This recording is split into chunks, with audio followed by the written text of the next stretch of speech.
Okay, this is going to be the third video on how to do integration using partial fractions. And if you haven't done it yet, I would definitely watch the first two videos, which will catch you up to this point. Now, the difference between this video and the previous ones, in the previous video, we looked at a problem that had only linear factors in the denominator. They were non-repeating, but the problem did not require use substitution. But sometimes you run across problems that do require that. So what this one's going to be, again, linear factors, distinct linear factors in the denominator. But let's take a look at a problem that does require use substitution and see what changes you have to make on that. Okay, the first thing to do is to make sure that on any partial fraction problem is to make sure that the degree of the denominator is less than the degree of the numerator, which it is in this case. So we don't have to do long division to prepare the problem. But we will always have to factor the denominator. So the first step is always going to be factor that. So let's go ahead and do that right here. So we're going to factor this into the integral of, and we'll rewrite the integral as this. It's going to be 1 over, and you might recognize this is the difference in two squares. So this will factor into 3x plus 1. And the second factor would be 3x minus 1, a whole thing dx. Now again, each one of these doesn't have an exponent out here, so they're non-repeating factors, and it's following the same steps that we've done before. Now the idea is to go ahead and break this rational function up into two partial fractions. So let's go ahead and set that up down here. So first of all, we'll rewrite it as 1, and then we'll go ahead and put the bar across here. And I've got 3x plus 1 and 3x minus 1. Now the next step is to go ahead and break this into partial fractions. So what this one's going to be, you'll actually have two parts. The first partial fraction will involve this factor, which is 3x plus 1. So 3x plus 1. And since it's non-repeating, we'll just put a simple letter a right here. Then the second factor we'll go across here. It's going to be 3x minus 1. So we'll put 3x minus 1 right here. And again, it's not repeating, so we'll just put a simple b right here. So what that was, this step is called decomposing the original function into two partial fractions. And if you're not familiar with this thing, let's go ahead and I'm going to show you one quick slide from a previous movie. So in the first movie, we actually went through how to take the original function and decompose it into partial fractions. And if it's got linear factors, it did this. If it's got quadratic factors, it did this. And if you're not familiar with how to decompose it, my suggestion is stop this video, watch the original the first video in this series, and it will show you how to decompose them, then come back to this. But I'm assuming here that you have watched this video, you're familiar with how to decompose, so you understand this step and you understand where the a and b came from. Okay, so now it's just a matter of finding out what a and b are. And to do that, just like we've done the previous videos, go ahead, you want to get rid of everything in the denominator, and the way to do that is to multiply the whole thing through by a common denominator. So let's do that and see what we've got. Now in this case, the common denominator is going to be 3x plus 1 and 3x minus 1. So multiply each term by the common denominator. So you'll multiply this term by 3x plus 1 and 3x minus 1. You'll multiply this term by 3x plus 1 and 3x minus 1. And finally, you'll multiply this term by 3x plus 1 and 3x minus 1. And that's just good old algebra. And again, as long as you multiply each term by the same thing, then you haven't changed the equation. Now, the reason for doing that is you want to try to get rid of all the denominators, and this will actually take care of it. So in this case, the 3x plus 1, things will begin to cancel out over here. So the 3x plus 1 from here cancels out the 3x plus 1 from here. This one cancels out. And what that's going to leave you is this. When these cancel out, you'll just have a 1 right here. So this is all just going to turn into a 1. Then you'll have an equal to. Now on this one, the 3x plus 1s cancel out, and it leaves you with a times, and then you'll just have 3x minus 1. And you've got a plus. And then finally, over here, the 3x minus 1s cancel out, and it leaves you with b times 3x plus 1. So you've changed it from an equation that had denominators into a simpler equation that looks like this. And I think we'll do this. Let's go ahead and put a little box around this just because this is the equation that we're going to work with from here. So we'll isolate this thing, and it'll look sort of like this. So this is the basic equation that we're going to work with. So now it comes down to just a matter of trying to figure out what is A and what is B. So let's try that. Now again, we're going to use the same tricks that we've done in the previous one. To find A, the trick is to pick a value of x that will let b go to 0. So you want to pick a value of x that 3x plus 1 is equal to 0. So I think, as a matter of fact, we'll go ahead and just write that right here. So we'll say 2, and I think I'll go back to black again on this one. So we'll say to find A, then you just let x, and again, you get to pick the value of x. Now you want this thing to go to 0. So if you need to, come over and we'll just do this little trick here. I want 3x plus 1. I want it to go to 0. So what do I pick for x? So 3x would be equal to a negative 1, or x would be equal to a negative 1/3. So on this, if I let x equal a negative 1/3, it guarantees that that's going to go to 0. So I'll let x be equal to a negative 1/3 here. Okay, now take x and plug it in for all the x's in this equation. So that's going to give you 1 is equal to a times, this would be 3, and this would be a negative 1/3 minus 1. And then I've got plus b, and 3 times a negative 1/3 plus 1. Okay, so what that's going to do is this. Now, you can go ahead and solve it. Now, my plan was to make sure that b goes to 0, and sure enough, that's what's going to happen here. We'll go ahead and look at it like this. First of all, these 3's will cancel out, and you're left with a negative 1 plus 1, so this entire term will go to 0. b times 0, that entire term will go to 0, and in effect disappear, which is what you wanted. So now just go ahead and finish up the rest of the problem. So what this is going to be is 1 is equal to, now on this one again, the 3's will cancel out, and that's going to leave you with a times negative 1 would be a negative 2. And if you solve for a, you would get a negative 1/2 is equal to a. So now you know what a is. So you'll use the same process now to eliminate the a and figure out what b is. So we'll put a little dividing line in here. And just repeat the process. So now, to find b, so you want to find b, this time you're going to let x equal, now again, what to let x equal? You want to let x equal whatever makes this thing go to 0. So if you need to, just go over here to the side, and you want 3x minus 1, and that's got to be equal to 0, which gives you 3x is equal to 1, or x is equal to 1/3.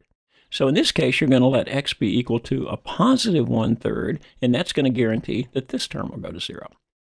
And then you can solve for b. So this gives you 1 is equal to, and again, just everywhere you've got an x, this time plug in a positive 1/3. This would be 3 times 1/3 minus 1, then plus b, and I've got 3 times 1/3 plus 1. So it looks like that. Now again, in this, I wanted the a term to go to 0, so the 3's cancel out. I've got 1 minus 1, so that term goes to 0. 0 times anything goes to 0. This entire term will go to 0, and in effect, it disappears, which is exactly what you were looking for. So this gives you 1 is equal to b. Now on this one, the 3's cancel out. 1 plus 1 would be 2, so this will turn into a positive 2. And if you divide, you'd have 1/2 is equal to b. And now you've got a and b in your partial fraction. So this is going to be equal to, I think we'll write it up here, this is a is going to be equal to a minus 1/2, and b is going to be equal to a positive 1/2. So now we'll rewrite the integral with it looking like this. So let's kind of scoot all this down. And what that's going to give you is this. This is going to be, originally it looked like this. You had the integral of 1 over, and we'll write it as 3x plus 1 times 3x minus 1. What this is, this was the original problem. And using partial fractions, you broke that into the integral, and now you know that a is a negative 1/2, so you would have a negative 1/2 over 3x plus 1 plus, and this b was a positive 1/2 over 3x minus 1 and dx. Now again, you can either use it as a single integral. I like to split these up into two separate integrals, so I think I'll do that. This becomes a negative 1/2 of 3x plus 1 dx plus, and I'll make a separate integral, the integral of positive 1/2 over 3x minus 1 dx. Or you can work with a single integral if you like doing it that way. Okay, to solve this, and the next thing, go ahead and bring the constant out in front of the integral. So this becomes a minus 1/2 times the integral of 1 over 3x plus 1 dx plus, and then bring the 1/2 out in front, the integral of 1 over 3x minus 1 dx. Okay, now to solve this, it's going to be the same rule that we used in the last problem. Let's just go ahead and put that rule up just to remind you from your previous work in calculus. The integral of 1 over u du is equal to the natural log of the absolute value of u. Now, you don't have to use u substitution as long as it's just a simple x all by itself here. But we don't have that. We've got a 3x plus 1. So in this case and in this case, in both these two, we're going to have to use u substitution. So let's go ahead and run through both those integrals and see what that's going to look like, what the u substitution would be. So I'll scoot it down here just a little. And let's do the u substitution first. So just looking at this integral, I will let u be equal to 3x plus 1. And this is nothing more than basic u substitution that you've learned previously in the course. So that means that du dx would be equal to 3, which means that du would be equal to 3 dx, which means that 1/3 du would be equal to dx. And what I'll do, this dx here matches up with this dx here, so I can make that substitution, and what I'll substitute is 1/3 du. So let's go ahead and rewrite the problem right here. What this is going to be then, it's going to turn into, here's the negative 1/2, and this will turn into the integral of 1 over u times, and dx will be replaced with 1/3 du. So that's just good old basic u substitution. Then you've got a plus. Now, let's do the same thing for this one over here. And again, we'll do the u substitution in red. So this time, I'm going to let u be equal to 3x minus 1. And again, same process, du dx would be equal to 3. So du would be equal to 3 dx. So I've got 1/3 du would be equal to dx. And again, this dx right here matches up with this dx up here, so I can substitute, again, 1/3 du. So let's go ahead and make that substitution. So this is going to be 1/2 of the integral of 1 over u, and again, I'll place the dx with 1/3 du. And I think I'll do one other thing too, just to make a difference. Both these two u's were different, so let's call this one u1 and call this one u2. So this was u1 and this was u2, just to clarify the difference as we go through.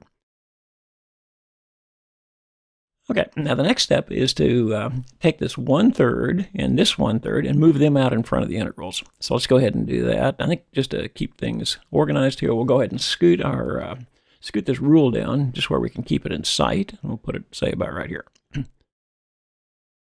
Okay. And now give ourselves a little bit more room.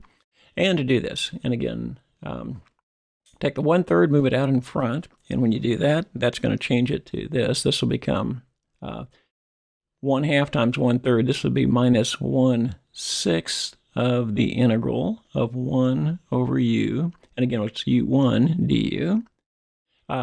Then plus, and again, this becomes 1/2 times 1/3 would be 1/6 of the integral of 1 over, and this would be u2 du.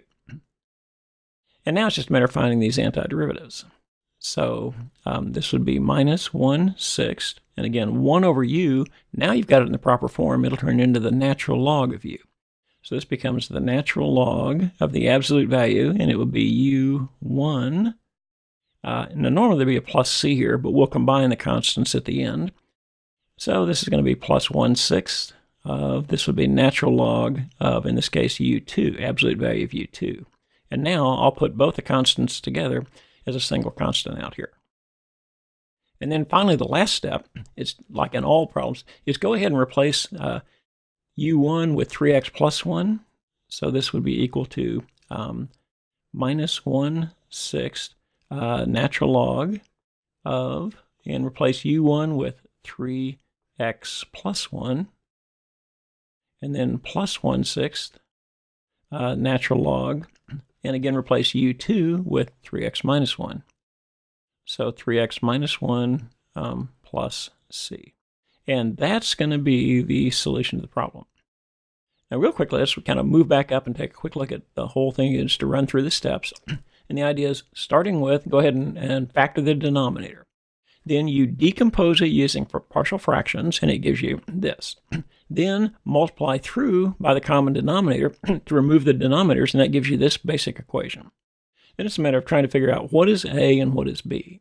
And to find A, you eliminate B by picking x to be equal to a negative 1/3. So pick a proper choice, and you can eliminate A or B. So you found A and you found B.